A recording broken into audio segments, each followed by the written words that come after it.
Hello friends, இன்னைக்கு வீடியோவில் மதுரையில் புதுசாக ஒரு கல்யாணமான ஜோடி கோயம்புத்தூரில் ஒரு வீட்டுக்கு குடி போகிறாங்க. அவங்க அந்த வீட்டுக்கு குடி போகும்போது அவங்க எதிர்பார்க்காத அளவுக்கு பயங்கர அமானுஷ்ய திகில் நிகழ்வை சந்திக்கிறாங்க. அண்ட் அது மட்டும் இல்லாமல் வேற ஒரு கூஸ் பம்ப் மொமெண்ட்டையும் அவங்க சந்திக்கிறாங்க. இந்த ஸ்டோரியை நான் கேட்கும் போது இப்படியெல்லாம் கூட வாழ்க்கையில் நடக்குன்னு சொல்லிட்டு எனக்கு தோண ஆரம்பிச்சது. அதனால தான் உங்களுக்கு இந்த ஸ்டோரியை சொல்லியே ஆகணும்னு சொல்லிட்டு இப்போ இந்த வீடியோவை போஸ்ட் பண்ணிட்டு இருக்கேன். நீங்களும் அந்த ஸ்டோரியை ஃபுல்லாக பாருங்கள். ஸோ இப்போ நம்ம ஸ்ட்ரெயிட்டாக வீடியோக்குள்ளே போகலாம். அசோக், ஷர்மிளா இவங்க மதுரையை சேர்ந்தவங்க. இவங்களுக்கு ரீசெண்டாக தான் மேரேஜ் ஆகுது. அப்போ அசோக்குக்கு கோயம்புத்தூரில் ஒரு நல்ல வேலை கிடைக்கிறதால அங்கேயே போயிட்டு செட்டில் ஆகிடலான்னு முடிவு பண்ணுறாரு. அப்படி முடிவு பண்ணிட்டு கோயம்புத்தூரில் ஒரு பால்கனியோட ஒரு சூப்பர் வீடு பார்க்குறாரு. பார்த்துட்டு அங்கே ஃபோட்டோஸ்லாம் எடுத்துகிட்டு வந்துட்டு மதுரையில் ஷர்மிளா கிட்ட காட்டுறாரு. ஷர்மிளா அந்த ஃபோட்டோஸை பார்த்துட்டு சூப்பருங்க, பால்கனி இருக்குது, பெரிய மொட்டை மாடி இருக்குது, இந்த வீடு ரொம்ப பிடிச்சிருக்கு, நம்ம அங்கேயே போயிடலான்னு சொல்கிறாங்க. முடிவு பண்ணிட்டு கோயம்புத்தூர் கிளம்பிட்டு ஸ்ட்ரெயிட்டாக கோயம்புத்தூர் போகாமல் ஃபஸ்ட்டு ஐயனார் கோவிலுக்கு போகிறாங்க. அசோக்கோட குலதெய்வம் ஐயனார் சாமி. ஸோ ஐயனாரை ரெண்டு பேருமே நல்லா மனசு உருகி பிரார்த்தனை பண்ணிக்கிறாங்க. அங்க பிரார்த்தனை பண்ணிக்கிட்டு ஐயனாரோட விபூதி எல்லாமே வாங்கிட்டு ஸ்ட்ரெயிட்டா கோயம்புத்தூருக்கு போறாங்க. ஒரு 3 நாள்ல அங்க எல்லா திங்ஸுமே அரேஞ்ச் பண்ணி வச்சிடறாங்க. அரேஞ்ச் பண்ணி வச்சதுக்கு அப்புறமா அசோக் வேலைக்கு போக ஸ்டார்ட் பண்றாரு. அன்னைக்கு போயிட்டு வந்துடுறாரு. வந்துட்டு ஷர்மிளாவும் அசோக்கும் பேசி முடிச்சுட்டு தூங்கலாம்னு சொல்லிட்டு பெட்டுக்கு போறாங்க. தூங்கவும் ஆரம்பிக்கிறாங்க. கரெக்டா 1 மணி இருக்கும். ஷர்மிளாக்கு முழிப்பு வருது. இந்த சவுண்டு கேட்குது. யாரோ டோரை திறந்து உள்ளே வராங்க. வந்துட்டு தண்ணி குடிக்கிறாங்க. அந்த சவுண்டையும் ஷர்மிளா கேட்குறாங்க. உடனே ஷர்மிளா என்ன பண்ணுறாங்கன்னா இமீடியட்டாக எழுந்து போயிட்டு ஹாலில் லைட்டு போட்டு பார்க்குறாங்க. க்ளோஸ் பண்ண டோர் க்ளோஸ்லேயே தான் இருக்குது. பின்ன எப்படி சவுண்டு கேட்டிருக்குன்னு சொல்லிட்டு ஒரு கன்ஃபியூஷனில் பெட்ரூமுக்கு வராங்க. வந்துட்டு பெட்டில் படுக்கலான்னு உட்காரும் போது யாரோ 10 பேர் சேர்ந்து அடித்தா அவங்களுக்கு எப்படி இருக்குமோ அந்த அளவுக்கு ஒரு டயர்ட்னஸை ஃபீல் பண்ணுறாங்க. மறுநாள் காலையில் அசோக் எழுந்துக்கிறாரு. எழுந்து பார்த்தா டைம் 8:30 ஆகுது. இன்னும் ஷர்மிளா எழுந்துக்காமல் இருக்காங்க. போயிட்டு ஷர்மிளாவை எழுப்புறாரு. எழுப்புனதுக்கு அப்புறமா அவங்க அப்போ தான் முழிப்பு வருது. டைம் 8:30 ஆகுது, இன்னும் ஏமா தூங்கிட்டு இருக்கேன்னு கேட்குறாரு. அப்போ தான் அவங்களுக்கு நினைவே வருது. ஐயோ, இவ்வளோ நேரம் நம்ம தூங்கிட்டு இருக்கோமான்னு சொல்லிட்டு அசோக்கும் இதில் என்ன இருக்குது பரவாயில்லன்னு சொல்லிட்டு ஆஃபீஸுக்கு கிளம்பி போயிடுறாரு. ஈவினிங் ஆகுது. அசோக் வீட்டுக்கு வராரு. 2 பேரும் பேசிட்டு தூங்கலாம்னு சொல்லிட்டு முடிவு பண்ணிட்டு போகிறாங்க. போகும்போது முந்தின நாள் நைட்டு அவங்களுக்கு எப்படி உடம்புல ரொம்ப டயர்டாக ஃபீல் ஆச்சோ அதே போல ஃபீலிங் இப்போ அவங்க உடம்புல தெரிய ஆரம்பிக்குது. இதையும் அவங்க அசோக் கிட்ட சொல்லலை, சைலண்டாக படுத்துக்கிறாங்க. படுத்துட்டே இருக்கும்போது கரெக்டாக நைட்டு 1 மணி ஆகுது. இந்த வாட்டி கரெக்டாக அகைன் ஷர்மிளாக்கு முழிப்பு வருது. முழிப்பு வந்ததுக்கு அப்புறமா ஹாலில் இந்த சவுண்டு கேட்குது. அதாவது யாரோ ஒருத்தவங்க அவங்க ஹாலில் உட்காந்து வெத்தலை பாக்கு இடித்து போடுவாங்க இல்லையா, அந்த சவுண்டு கேட்குது. கேட்ட உடனே இமீடியட்டாக ஷர்மிளா எழுந்துக்கிறாங்க. சைலண்ட்டாக போகிறாங்க. போயிட்டு ஹாலில் லைட் சுவிட்சை போட்டு பார்த்தா யாரோ வெத்தலை பாக்கு போட்டுட்டு ஹாலில் அங்கங்கே துப்பி வச்சிருக்காங்க. இமீடியட்டாக மெயின் டோர் கிட்ட போகிறாங்க. டோர் எல்லாமே லாக் பண்ணியிருக்கு. கிச்சன் ரூமில் போகிறாங்க. கிச்சன் ரூம்லையும் யாருமே இல்லை. இவங்களுக்கு ஏதோ தப்பாக படுது. இமீடியட்டாக போய் அசோக்கை எழுப்புறாங்க. அசோக்கை எழுப்பி கூப்பிட்டு காட்டுறாங்க. பாருங்கள், யாரோ வீட்டுக்குள்ளே வந்திருக்காங்க, வெத்தலை பாக்கு போட்டிருக்காங்க, துப்பி இருக்காங்கன்னு சொல்கிறாங்க. அசோக் இல்லை, ஆமாம், இது எப்படி உள்ளே வந்திருக்கோம், நான் நைட்டு வரும்போது கூட பார்த்தனே, இந்த கரை எதுவுமே இல்லைன்னு சொல்கிறாரு. சரி, நம்ம காலைல பார்த்துக்கலாம்னு சொல்லிட்டு ஷர்மிளாவை சமாதானம் பண்ணி படுக்க வைக்கிறாரு. ஷர்மிளாவும் படுத்துக்கிறாங்க. பட்டு ரொம்ப டயர்ட்னஸை ஃபீல் பண்ணுறாங்க. அப்படியே கொஞ்சம் கொஞ்சமாக தூங்க ஆரம்பிக்கிறாங்க. பவர் கட் ஆகிடுது. ஒரு 4 மணி இருக்கும். அசோக்குக்கு முழிப்பு வருது. எழுந்து பார்த்தா பக்கத்தில் ஷர்மிளா இல்லை. என்னடா ஷர்மிளா காணும்னு சொல்லிட்டு ஒரு ரெஸ்ட் ரூம் போயிருக்காளான்னு சொல்லிட்டு போய் ரெஸ்ட் ரூம் போய் பார்க்குறாரு. அங்கேயும் இல்லை. கொஞ்சம் பயம் வருது. வேகமாக பார்த்தா மெயின் டோர் ஓப்பனில் இருக்குது. பால்கனி செவுத்து மேலே ஏறி நின்று மேலே பார்த்து ஏதோ பேசிக்கிட்டு இருக்காங்க. இதை பார்த்து அசோக்குக்கு தூக்கி வாரி போட்டுச்சு. வேகமாக போயிட்டு ஷர்மிளாவோட கையை பிடிச்சி இழுத்து வீட்டுக்குள்ளே கூப்பிட்டு உட்கார வைக்கிறாரு. பவரும் கரெக்டாக வந்துடுது. வந்ததுக்கப்புறமா என்னம்மா பண்ணுற, பால்கனி மேலே நின்று எப்போ ஏதோ பார்த்து மேலே பேசிகிட்டு இருக்கேன்னு கேட்டால் உடனே அவங்களுக்கு அப்போ தான் சுயநினைவே வருது. நான் பால்கனி கிட்ட போனேன்னா நான் பேசினேன், ஏங்க போய் சொல்கிறீங்கன்னு சொல்கிறாங்க. உடனே அசோக், இல்லை நீ பால்கனி கிட்ட போனேன், நான் பார்த்தேன், நான் தான் கூப்பிட்டு வந்தேன்னு சொல்கிறாரு. இவங்க ஒத்துக்கவே இல்லை. சரி நீ படுன்னு சொல்லிட்டு ஷர்மிளாவை தன்னோட மடி மேலே படுக்க வச்சுட்டு அசோக் கொஞ்சம் கொஞ்சமாக யோசிக்க ஆரம்பிக்கிறாரு. அவர் என்ன யோசிக்கிறாருன்னா, இவன் பால்கனி மேலே போய் ஏறி தன்னை அறியாமே நிற்கிறானா, அப்போ ஏதோ ஒரு விஷயம் இருக்குன்னு சொல்லிட்டு திங்க் பண்ணுறாரு. இவருக்கு கடவுள் நம்பிக்கையும் ஜாஸ்தி, அதே போல் அமானுஷ்யத்தான பேய் நம்பிக்கை மேலேயும் ஜாஸ்தியாக இருக்கிறதால இதில் ஏதோ விஷயம் இருக்குன்றத கொஞ்சமாக கெஸ் பண்ணுறாரு. அப்படி கெஸ் பண்ணிட்டு என்ன பண்ணுறாருன்னா, தூங்கவே இல்லை. காலையில் 6 மணிக்கு ஷர்மிளாவே எழுந்துக்கிறாங்க. எழுந்ததுக்கப்புறமா நான் போய் குக் பண்ணுறேன்னு போகிறாங்க. அப்போ அவர் என்ன சொல்கிறாருன்னா, இன்றைக்கி நான் வேலைக்கு போகல, நம்ம 2 பேரும் எங்கேயாவது வெளியே போகலான்னு சொல்கிறாரு. சொன்னதுக்கப்புறமா நல்லா மனசு விட்டு பேசி டைமை ஸ்பெண்ட் பண்ணுறாங்க. அப்போ எல்லாமே ஷர்மிளாவை வாட்ச் பண்ணிக்கிட்டே இருக்காரு. ஷர்மிளா எந்த வித ரியாக்ஷனுமே காட்டல, நார்மலாக தான் இருந்திருக்காங்க. இவங்களோட எல்லா ப்ரோக்ராமையும் முடிச்சுட்டு நைட்டு சாப்பிட்டுட்டு வீட்டுக்கு வராங்க. வீட்டுக்குள்ளே என்டர் ஆனதுக்கப்புறமா ஷர்மிளா ஃபஸ்ட்டு அசோக் கிட்ட என்ன சொல்கிறாங்கன்னா, என்னன்னு தெரில, உடம்பு ரொம்ப டயர்டாக இருக்குது, நான் போய் படுத்துக்கிறேன்னு சொல்லிட்டு பெட்டில் போய் படுக்கிறாங்க. அசோக் யோசிக்கிறாரு, நம்ம கெஸ் பண்ணது கரெக்டு தான், சம்திங் ஏதோ இருக்குது, நம்ம ஒய்ஃபை பொசஸ் பண்ணுது, அதனால தான் வெளியே நல்லா இருக்கா, இங்கே உள்ளே வந்தோன்னு ஆட்டோமேட்டிக்காக அவர் சேஞ்ச் ஆகிறான்னு சொல்லிட்டு கண்டுபிடிக்கிறாரு. கண்டுபிடிச்சிட்டு இந்த விஷயத்தை அப்படியே விடக்கூடாது, இது என்னன்னு தெரிஞ்சுக்கணும்னு சொல்லிட்டு அன்றைக்கி நைட்டு தூங்காமல் ஷர்மிளாவை தான் மடி மேலேயே படுக்க வச்சுட்டு ஃபுல்லாக விடிகிற வரைக்கும் ஷர்மிளாவை பத்திரமா பார்த்துக்கிறாரு. அன்றைக்கி எந்தவித அமானுஷ்யமும் நடக்கலை. ஸோ பொழுது விடிஞ்சிடுது. விடிஞ்சதுக்கப்புறமா அசோக் என்ன பண்ணுறாருனா, எழுந்து அக்கம் பக்கத்தில் போய் விசாரிக்க ஆரம்பிக்கிறாரு. என்ன விசாரிக்கிறாருனா, இந்த வீடு வந்து எப்படிப்பட்ட வீடு, இந்த வீடு கட்டி எவ்வளோ நாள் ஆகுது, இந்த வீட்டில் இதுக்கு முன்னாடி யாரெல்லாம் இருந்தாங்க, இந்த ஹவுஸ் ஓனர் எப்படிப்பட்டவர்னு விசாரிக்கிறாங்க. அவர் விசாரிக்கும் போது சில பேர் நிறைய உண்மைகள் சொல்லலை, சில பேர் அவர்கிட்ட சரியாக பேசவும் இல்லை. அந்த டைமில் ஒரு டீ ஷாப்பில் ஒரு பெரிய டீ சாப்பிட்டுட்டு இருக்காரு. அவர்கிட்ட யதார்த்தமாக போயிட்டு அந்த வீட்டை பற்றி கேட்குறாரு.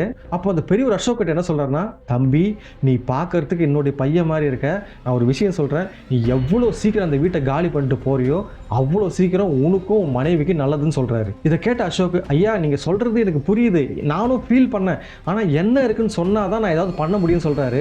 அப்போ தான் அந்த பெரியவர் உண்மையே சொல்கிறாரு. அதாவது அந்த வீட்டுடைய ஓனர் வந்து ஒரு பழைய வயசான பாட்டி, அவங்களுக்கு வந்து எந்த பசங்களுமே கிடையாது.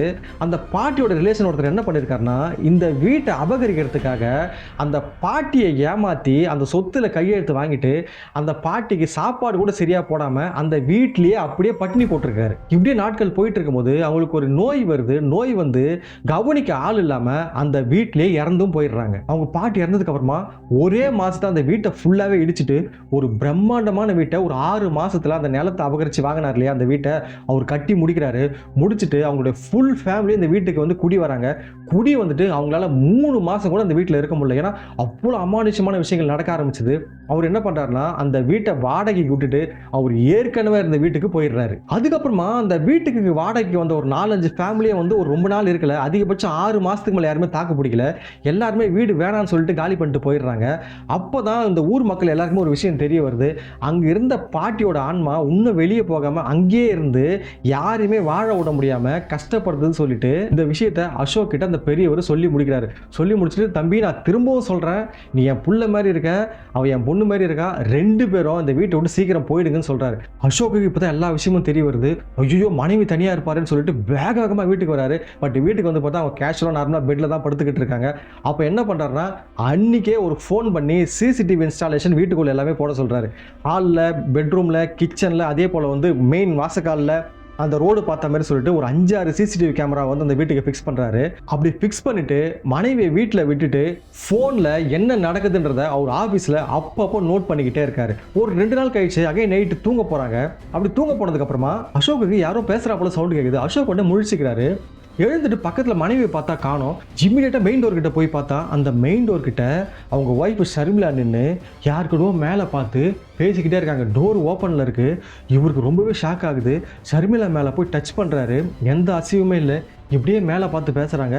ஷர்மிளாவை அப்படியே கூப்பிட்டு வந்து பெட்டில் படுக்க வச்சிடறாரு. படுக்க வச்சுட்டு சிசிடிவி ஃபிக்ஸ் பண்ணார் இல்லையா, அந்த சிசிடிவியை ப்ளே பண்ணி பார்க்குறாரு. கரெக்டாக இவருக்கு முழிப்பு வரதுக்கு ஒரு 5 நிமிஷத்துக்கு முன்னாடி ஏதோ ஒரு கருப்பு உருவம், ஒரு முடியெல்லாம் கொஞ்சம் பெருசாக அப்படியே வெள்ளை முடியெல்லாம் பார்க்கறதுக்கு ஒரு வயசான பாட்டி உருவம் நல்லா தெரியுது. ஃபேஸ் அந்த அளவுக்கு தெரில, ஏதோ கோராமையாக இருக்குது ஃபேஸு. கதவை தட்டுறாங்க. இவங்க அப்படியே எழுந்து போகிறாங்க. டோரை ஓப்பன் பண்ணுறாங்க. அவங்க ஏதோ சொல்கிறாங்க. இவங்களோட ஒய்ஃபு ஏதோ மேலே பார்த்து பேசிக்கிட்டு இருக்காங்க. இது எல்லாமே அந்த சிசிடிவியில் ரெக்கார்ட் ஆகிருக்கு. இதை பார்த்ததும் கன்ஃபார்ம் பண்ணுறாரு. இதுக்கப்புறம் இந்த வீட்டில் இருக்கிறது சேஃப் இல்லை, இமீடியட்டாக வீடை காலி பண்ணணும்னு சொல்லிட்டு முடிவு பண்ணுறாரு. அப்படி ஃபோனில் இவர் ஏதாவது வீடு கிடைக்குமான்னு சொல்லிட்டு பார்த்துக்கிட்டே இருக்கும்போது அவங்க ஒய்ஃபு டக்குன்னு எழுந்துக்கிறாங்க. அவங்க வேகமாக எழுந்து அசோக்கை பார்த்து ஒரு ஈவில் ஸ்மைல் பண்ணுறாங்க. சிரிச்சுட்டு வேக வேகமாக மெயின் டோரை திறந்துட்டு பால்கனியை தாண்டி படிக்கட்டு மேலே வேகமாக ஏற ஆரம்பிக்கிறாங்க. அசோக் வேக வேகமாக அவங்க ஒய்ஃப் பின்னாடியே போகிறாரு.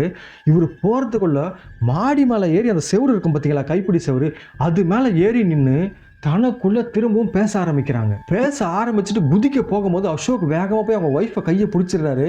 பிடிச்ச உடனே அவங்க திரும்பி பார்க்குறாங்க.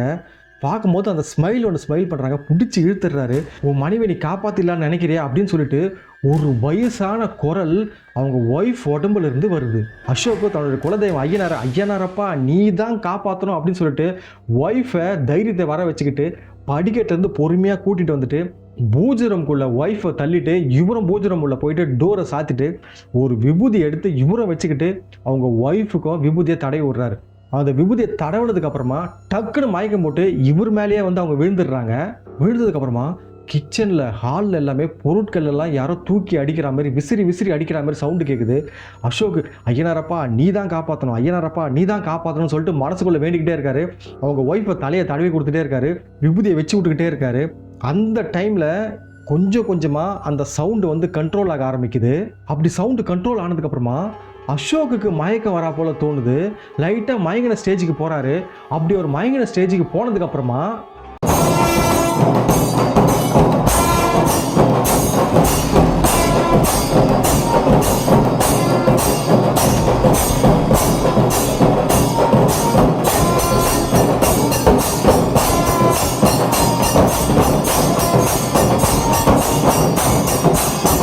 என் பிள்ளைங்க மேலே கையை வச்சா நான் வந்து நிற்பேன்.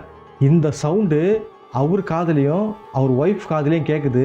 கேட்டதுக்கப்புறமா 2 பேருமே பூஜை ரூம்லேருந்து முழிப்பு வந்து எழுந்துக்கிறாங்க. அதாவது என்ன நடந்திருக்குன்னா அவங்க ஒய்ஃபை கூட்டிகிட்டு வந்து பூஜை ரூம் உள்ள போகிற வரைக்கும் தான் அசோக்குக்கு ஞாபகம் இருந்திருக்கு. அதுக்கப்புறம் எல்லாமே ஒரு கனவாக வந்திருக்கு. அந்த கனவுலேருந்து அவங்க எழுந்ததுக்கப்புறமா அவங்க ஒய்ஃப் என்ன சொல்கிறாங்கன்னா, ஏங்க என்னன்னு தெரியல என் உடம்பே ரொம்ப ஃப்ரீயான மாதிரி இருக்குன்னு சொல்கிறாங்க. பூஜை ரூம் ஓப்பன் பண்ணிவிட்டு ஹாலில் போய் பார்க்குறாங்க. அவங்களுக்கு ஏதோ பாசிட்டிவான ஒரு ஃபீலிங் நல்லாவே தெரியுது. அது மட்டும் இல்லாமல் சந்தனமும் விபூதியும் வாசனை அந்த வீடு ஃபுல்லாக அடிக்கிறத அவங்களால நல்லாவே உணர முடியுது.